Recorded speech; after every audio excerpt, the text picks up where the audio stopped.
देखते। उनके काफी हाई स्टैंडर्ड्स हैं और वो गरीबों को कुछ भी नहीं समझते। ये मूवी इसी शहर में रहने वाले एक आदमी आर्थर पर बेस्ड है। वो अपनी मदर के साथ रहा करता था। उसे कॉमेडी बहुत पसंद थी और उसका दिल चाहता था कि वो एक दिन बहुत बड़ा कॉमेडियन बने। उसका आइडियल एक आदमी था जो कि बहुत बड़े कॉमेडी शो को होस्ट करता था। वो कहता था कि मैं भी एक दिन उनके शो में उनके साथ खड़ा होऊंगा। वो इसके लिए बहुत मेहनत किया करता था। फिर एक दिन हम आर्थर को देखते हैं जो कि किसी कंपनी की एडवर्टाइजमेंट के लिए एक साइन बोर्ड लेकर एक रोड पर खड़ा होता है। फिर कुछ शरारती बच्चे वहाँ पर आते हैं और उसे बहुत तंग करके उसका साइन बोर्ड छीनकर भाग जाते हैं। आर्थर यहाँ पर जोकर बना होता है। वो उन बच्चों के पीछे भागता है ताकि अपना साइन बोर्ड ले सके, लेकिन वो बच्चे उसे बहुत भगाते हैं और वही साइन बोर्ड उसके मुंह पर मारते हैं, जिससे वो साइन बोर्ड टूट जाता है। और उसके बाद फिर वो आर्थर को भी बहुत बुरी तरह मारते हैं। आर्थर काफी हर्ट होता है और सीधा अपने बॉस के पास जाता है। वो उसे सब कुछ बताता है कि बच्चों ने उसके साथ क्या क्या किया, लेकिन उसका बॉस उल्टा उसे डांट देता है और कहता है कि तुम्हारा दिमाग तो ठीक है,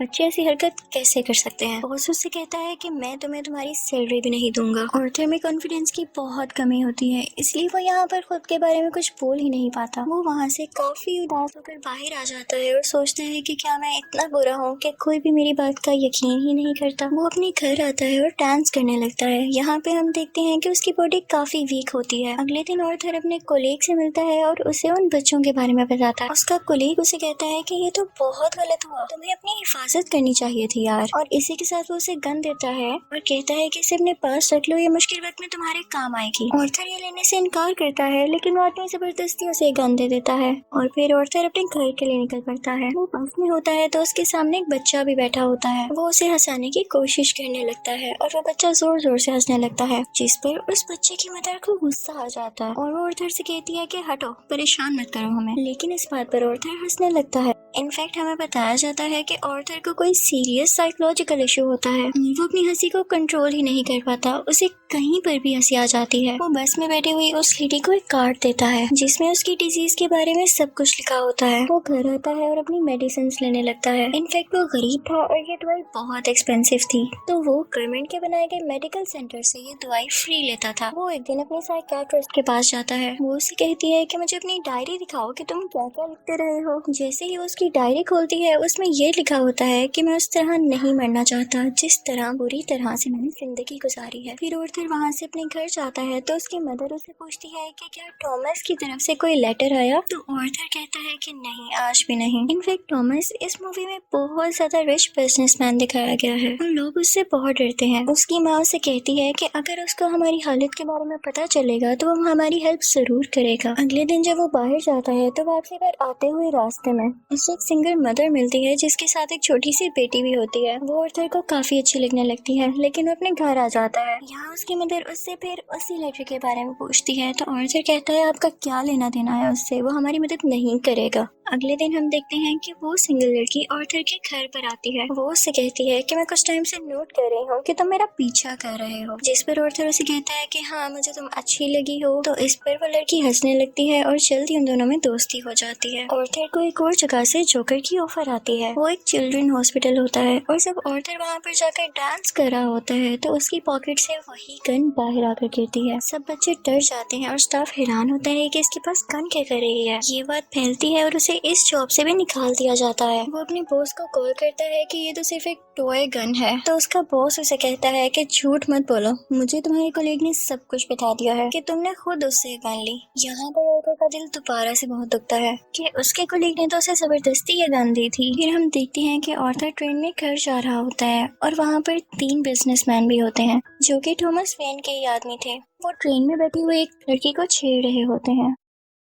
आर्थर को यहाँ पर अपने मेंटल डिसऑर्डर की वजह से हंसी आने लगती है और वो तीनों आदमी समझते हैं कि हम पर हंस रहा है। वो उसे बहुत मारते हैं, इतना मारते हैं कि उसके मुंह से खून आने लगता है। आर्थर उन्हें अपना मसला बताने की कोशिश कर रहा था, लेकिन वो तीनों उसकी एक नहीं सुनते। आर्थर को उन तीनों पर गुस्सा आ जाता है और अपनी गन निकाल कर उन तीनों को शूट कर देता है। वो वहाँ से ये सोचकर भाग जाता है कि मैंने 3 लोगों का कत्ल किया है। वो खुद को एक बाथरूम में लॉक कर लेता है। पहले तो वो डर रहा था, लेकिन यहाँ पर अचानक से वो डांस करने लगता है। ऐसे लग रहा था जैसे अब उसे कोई रिग्रेट नहीं और वो काफी सुकून में भी था। आर्थर घर आता है तो टीवी पर न्यूज़ चल रही होती है जिसमें थॉमस बोल रहा होता है। वो कहता है कि जिन 3 लोगों का कत्ल हुआ वो मेरे आदमी थे और उन्हें किसी जोकर ने मारा। लेकिन यहाँ पर गरीब लोग उन तीनों की डेथ का अफसोस करने की बजाय जोकर्स का साथ दे रहे होते हैं, क्योंकि वो सब जोकर्स के रूप में ही अमीर लोगों के खिलाफ स्ट्राइक कर रहे होते हैं। वहाँ से आर्थर अपने साइकियाट्रिस्ट के पास जाता है तो वो उसे बताती है कि हम आज आखिरी बार मिल रहे हैं, क्योंकि गवर्नमेंट ने हमें फंड्स देना बंद कर दिया है और अब के बाद मैं आपका फ्री इलाज नहीं कर सकती। आर्थर दोबारा से काफी टूट जाता है और उदास होकर वहाँ से बाहर आ जाता है। फिर हम आर्थर को देखते हैं जो कि कॉमेडी शो में लोगों को हंसाने की कोशिश कर रहा होता है, लेकिन वो ऐसा कर नहीं पाता और परेशानी में उसे जोर जोर से हंसी आने लगती है।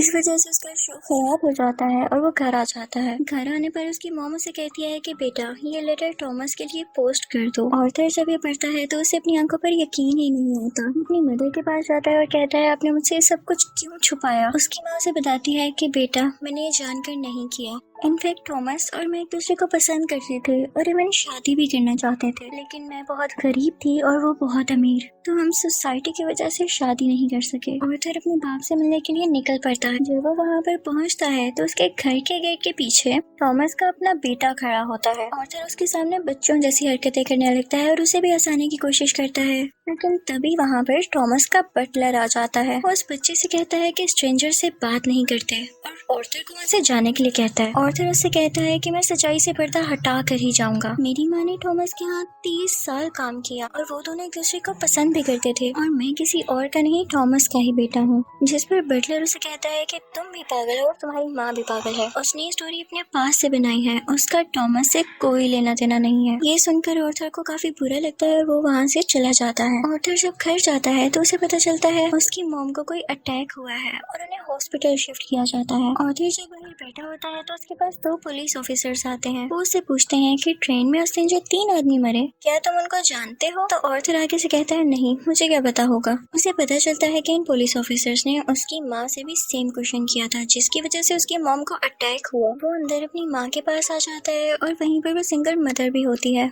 कि तभी टीवी पर एक न्यूज चलती है और उस पर आर्थर का वही फेवरेट टीवी होस्ट होता है, वही कॉमेडियन जिसे आर्थर बहुत पसंद किया करता था। वो काफी शौक से उसका शो देखने लगता है, लेकिन देखते ही देखते उसे अपना चेहरा टीवी स्क्रीन पर दिखाया जाता है। बेसिकली आर्थर का फेवरेट कॉमेडियन उसका मजाक उड़ा रहा होता है। जब आर्थर को एक कॉमेडी शो में हंसी आ गई थी, ये देखकर आर्थर काफी टूट जाता है कि मेरा आइडियल मेरा मजाक उड़ा रहा है, इससे तो मुझे इंस्पिरेशन मिली थी। उसे सब चीज पर यकीन ही नहीं आ रहा होता। थॉमस घर आता है तो न्यूज चल रही होती है कि शहर के हालात काफी खराब हो गए हैं। गरीब लोग जोकर्स का मास्क पहने सड़कों पर निकल आए हैं और अमीर लोगों के खिलाफ स्ट्राइक कर रहे हैं। इन लोगों में बहुत दुश्मनी भर गई है और ये सारे के सारे थॉमस के खिलाफ है। आर्थर ये देखकर काफी खुश होता है कि वो सब के सब लोग जोकर बने हुए थे, यानी क्लाउन्स बने हुए थे। उसे लगता है कि पहली बार उसकी जॉब की है और उसकी किसी ने तारीफ की हो।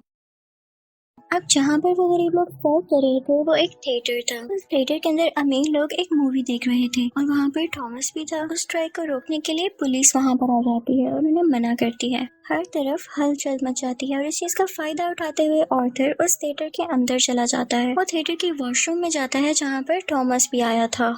आर्थर उसके पास जाता है और पोलाइटली कहता है कि मैं आपका बेटा हूँ, मेरी माँ और आप एक साथ हुआ करते थे, याद करें। थॉमस उसे कहता है कि मैं इस नाम की किसी औरत को नहीं जानता और उसे जोरदार मुक्का मारता है, यानी पंच करता है, जिससे उसकी नाक से बहुत खून आने लगता है। आर्थर घर चला जाता है और कुछ टाइम बाद उसे पुलिस की कॉल आती है। वो इनफैक्ट आर्थर से भी इन्वेस्टिगेशन करना चाहते थे उस दिन के बारे में जब उन 3 आदमियों का कत्ल हुआ था। और तभी आर्थर को ये भी पता चलता है कि जो उसका फेवरेट कॉमेडियन था उसने आर्थर को अपने शो में बुलाया है। इनफैक्ट उसने आर्थर की जो क्लिप अपने शो में चलाई थी उसकी वजह से उसकी शो की रेटिंग काफी बढ़ गई थी, क्योंकि लोगों ने उसको पसंद किया था। वो बहुत खुश हो जाता है और तैयार होकर वहाँ पर जाने के लिए निकल जाता है, लेकिन उसे याद आता है कि थॉमस के बटलर ने कहा था कि मेरी माँ पागल है। तो वो मेंटल हॉस्पिटल पर जाता है जहाँ पर उसकी माँ का कभी इलाज हुआ था। वो उन लोगों से अपनी माँ की फाइल मांगता है। वो वहाँ से वो फाइल चुरा कर भाग जाता है। उसमें लिखा हुआ था कि आर्थर की माँ का किसी और के साथ रिलेशन था। वो उसे बहुत ज्यादा फिजिकली अब्यूज किया करता था, मारा करता था। और इसी दौरान आर्थर के सर पर भी चोट आई थी, जिसकी वजह से वो आज इस डिजीज का शिकार है। वो वहाँ से सीधा अपनी दोस्त यानी उसी सिंगल मदर के पास जाता है, लेकिन हमें यहाँ पर पता चलता है कि वो तो थी ही नहीं। वो असल में सिर्फ और सिर्फ उसकी इमेजिनेशन में थी और उसको उसके विजन्स आया करते थे। आर्थर अपने माँ की चोट की वजह से काफी परेशान होता है। वो हॉस्पिटल जाता है और पिलो से अपनी माँ को मार देता है। घर आकर देखता है तो उसे एक पिक्चर मिलती है जिसके पीछे लिखा हुआ था कि मुझे तुम्हारी स्माइल बहुत पसंद है, जो कि थॉमस ने लिखा था और ये पिक्चर उसकी मदर की थी। यहाँ उसे एहसास होता है कि उसकी माँ झूठ नहीं बोल रही थी। वो अपना जोकर का मेकअप करने लगता है और यहाँ पर वो काफी दुखी होता है और उसे कुछ समझ नहीं आ रहा होता कि उसके आसपास क्या हो रहा है। तभी वहाँ पर उसका वही कोलीग आ जाता है और वो कहता है कि जो उस दिन ट्रेन में 3 कत्ल हुए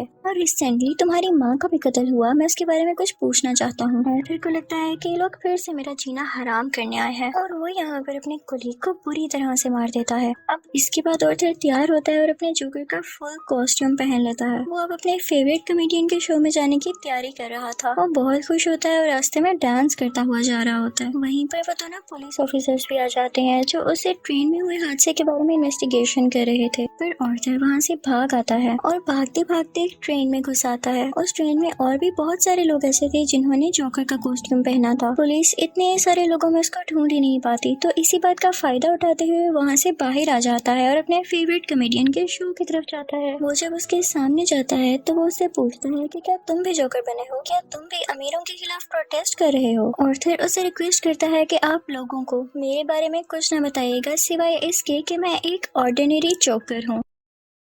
और फिर उनका लाइव शो स्टार्ट हो जाता है। ऑडियंस उन्हें देखकर काफी खुश होती है और इस चीज को काफी एडमायर कर रही होती है। वहाँ पर आर्थर का फेवरेट कॉमेडियन उसे क्वेश्चन करता है कि तुम यहाँ पर जोकर बन के क्यों आए हो। तो जोकर उसे कहता है कि मैं हमेशा खुश रहना चाहता था और मैं लोगों में भी खुशियाँ बांटना चाहता था। लोगों ने मुझे इस गेटअप में पसंद किया तो मैंने सोचा क्यों ना मैं ऐसे ही आ जाऊँ। वो यहाँ पर एक बहुत ज्यादा सरप्राइजिंग बात भी करता है। वो इस लाइव शो में सबके सामने बता देता है कि उस दिन ट्रेन में जो 3 लोग मारे गए उनको मैंने ही मारा है। वो कहता है कि ये सब मैंने आपको इसलिए बताया कि अब तक कितने गरीब मरे, कितने ही ज्यादा अमीर लोगों ने गरीब लोगों को बेदर्दी से कत्ल किया, लेकिन आज तक किसी ने नोटिस किया, किसी ने भी अमीर लोगों के खिलाफ आवाज उठाई या उन गरीब लोगों को याद किया तो मुझे बताएं। और जब मैंने किसी अमीर आदमी को मार दिया तो लोग इतना शोर किस लिए मचा रहे हैं? कि सब इंसान बराबर नहीं होते या अमीर लोगों में कोई और खास बात होती है? वो कहता है कि सोसाइटी बहुत खराब हो चुकी है, वो सिर्फ अपना फायदा सोचती है और अगर आज तुमने मुझे इस शो में बुलाया है तो ये तुम्हारी रहमदिली हरगिज नहीं है।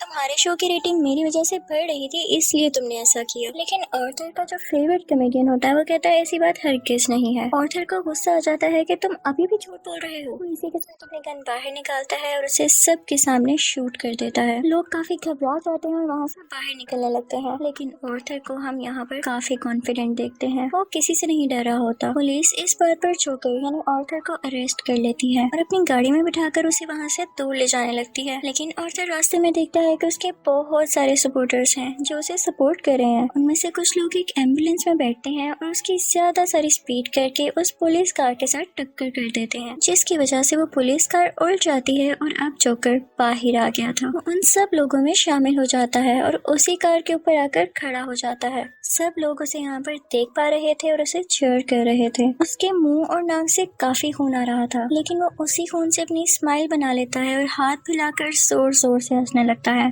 ये इनफैक्ट एक ऐसी स्माइल थी जिसके पीछे गम, तकलीफ और दुख छुपा हुआ था। वो अब उन सब लोगों का हीरो बन चुका था और वो यहाँ पे काफी खुश था कि लोग फाइनली अब उसे तारीफ कर रहे थे, उसे अप्रिशिएट कर रहे थे। दूसरी तरफ हम थॉमस को देखते हैं जो कि अपनी प्रेजेंट वाइफ और अपने बेटे के साथ ये शहर छोड़कर जा रहा होता है, लेकिन तभी साइड पे खड़ा एक जोकर उन लोगों को शूट कर देता है, लेकिन वो उनके बेटे को कुछ नहीं कहता। फिर सीन चेंज होता है और हमें आर्थर यानी जोकर एक साइकियाट्रिस्ट के पास दिखाया जाता है। वो वहाँ पर भी हंस रहा होता है, तो वो साइकियाट्रिस्ट उससे कहती है कि तुम बिला वजह क्यों हंसते रहते हो। तो आर्थर उससे कहता है कि आप इस फीलिंग को कभी नहीं समझ पाएंगी, और ये कहकर वो वहाँ से बाहर आ जाता है। उसके जूतों के नीचे खून लगा हुआ था, जिससे ये जाहिर होता है कि एक अच्छा इंसान कैसे किसी कातिल में बदल गया। और इस मूवी से हमें ये लेसन भी मिलता है कि जब किसी के साथ बुरा किया जाए तो वो बुरा ना भी हो तो एक ना एक दिन बुरा बन ही जाता है। उसे इतनी अजियत दी गई, इतना टॉर्चर किया गया कि उसके अंदर से वो फीलिंग्स ही खत्म हो गई और अब वो अपनी लाइफ से बिल्कुल सेटिस्फाई था। और इसी के साथ ये मूवी भी एंड हो जाती है।